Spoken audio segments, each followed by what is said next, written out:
We're back again, dear viewers. Cyber fraud has become one of the most pressing challenges in today's digital world, threatening individuals, businesses, and even national security. With its rapid growth and sophistication, many organizations and government entities are placing strong focus on combating this threat, raising awareness and developing advanced measures to protect society from the electronic fraud. So today, let's all welcome Dr. Khaled Allanqawi, information technology expert specialized in AI and cybersecurity. Good morning to you, Dr. Khaled. We are very happy and glad to have you here in Good Morning Kuwait. Thank you for having me in Kuwait TV. Of course, starting off, Dr. Khaled, can you tell us and explain to us what is actually cyber fraud and why has it becoming such a pressing global issue? Well, actually, cyber fraud is anything related to technology. That we are talking about internet and any digital systems. A lot of now people using these technologies to deserve some information from the either people or organization in order to get to gain some financial or some money from them. Actually, it's become very important these days because everything is now shifted to digital. All our daily task, we are doing it now on digital. Yes. We use our smartphones, laptops, we use the internet to do all our tasks today. That's it's very easy for us and become a target for fraudsters to attack us. Indeed, Doctor, and if we were about to speak about the different types of cyber fraud that individuals and organizations should be aware of, what can we say? Actually, the frauds has become starting with the phishing.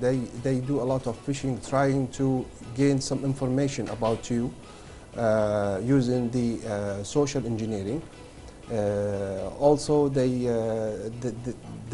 use like other applications. Identity thefting.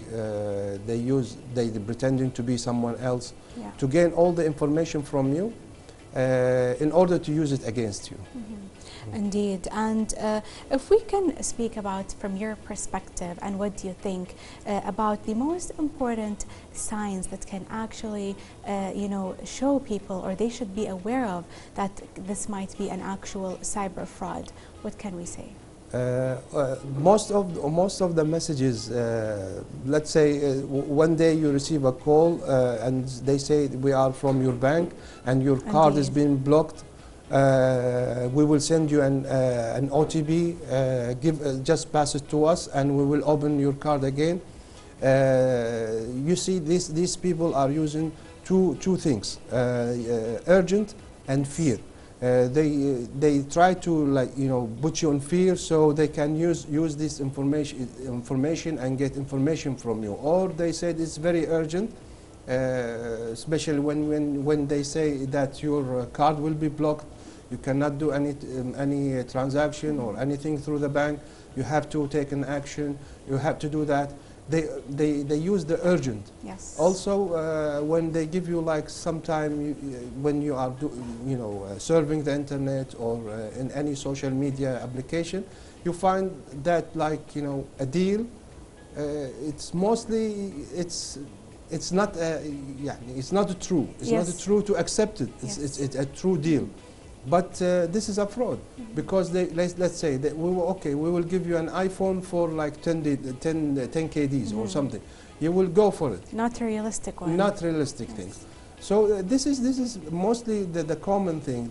They use the urgent, they use the fear in the people to gain more information. Of course, Doctor, and very glad that we actually shed the light because a lot of people, unfortunately, are falling under these frauds, as you've mentioned. If we were to speak about these strategies or tools that are currently considered effective in protecting individuals against the cyber fraud, what would they be?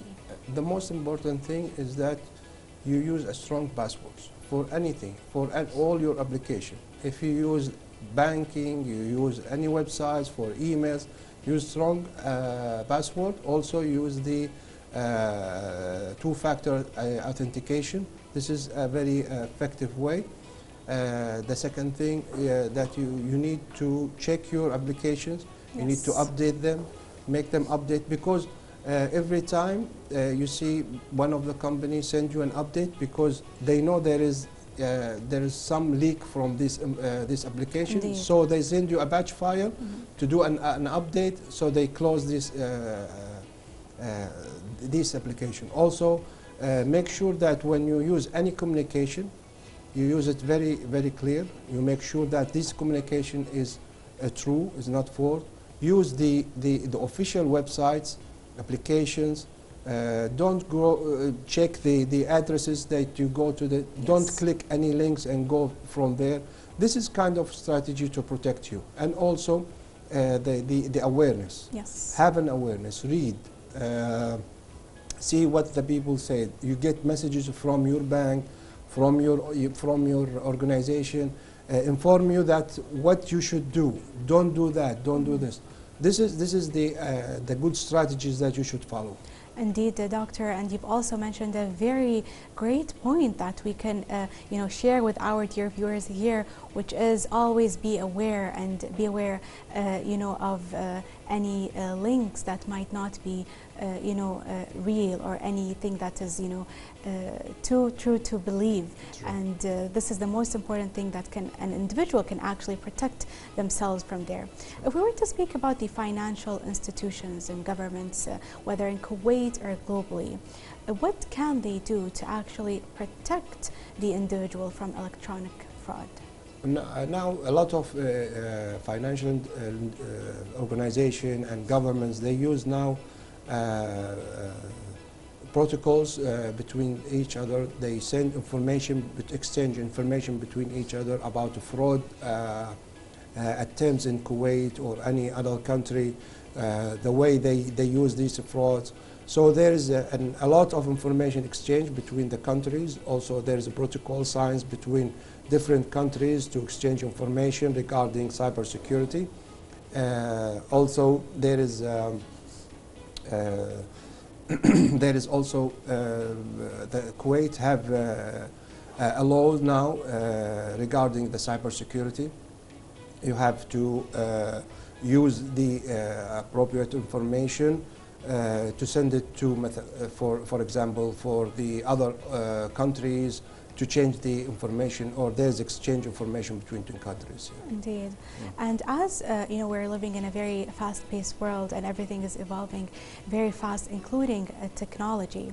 So while technology is evolving and AI is being used a lot nowadays, how does fraudsters use AI actually against the individuals? Well, this is the new issue actually. The AI is become involving in cybersecurity in a big deal, especially what we call it the deep fake. Yes. They use the deep fake now to gain a lot of information. They can be pretending to be even your close friends to get information to attack you, or they use also different tools to imitate someone to get more information. So AI has become a big part in the cybersecurity. Of course, and if we were to speak, in terms of awareness, how can, what is the importance in the public education in reducing the cyber fraud, and what role does, the media play in order to protect individuals? That's also a good question, because what we are doing here is kind of awareness, trying to send a message to people to be aware. Indeed. Always check. Always be, you have to check what before clicking, and not believing anyone who called you. Sometimes even when you receive a video from your friend showing himself in the video talking, could be a deep fake. Now the frauders now using a lot of technology to pretend to be someone. So the ministry, is, the organization, they doing a lot of campaigns now to send the awareness among their employees, among the people, I mean the public people, in even the student at schools, this is very important. The most important is that you have to put some laws and legislation regarding this cybersecurity. A lot of companies now, they're building policies. The policies now preventing so many people from falling in frauds. So this is very important issue, actually. Indeed, as you've mentioned here, and since you are with us here, Dr. Khaled, we would like one advice from you that we can share with our dear viewers to keep themselves, their families, and probably their businesses protected from all of these types of frauds. Well, actually, to be honest, always be aware, always don't be easy for them, because when they gain information about you, they know that you don't have the knowledge about cybersecurity, so they use this thing against you. So be aware, read, try to know from different organizations what their policies regarding cybersecurity. If even when I went to any website, or even for the bank, see their policy about cybersecurity, what their privacy, how they will protect my information. All this information is very important. Of course, very actually important and informative details here from you, Dr. Khaled. We would like to also thank you for being here with us in Good Morning Kuwait, and thank you for sharing this with us today here. Thank you so much. Indeed, dear viewers, all thanks and appreciation to our guest, Dr. Khaled Allanqawi, information technology expert, specializes in AI and cyber security. Now let's go ahead and take a short break, and we will be right back.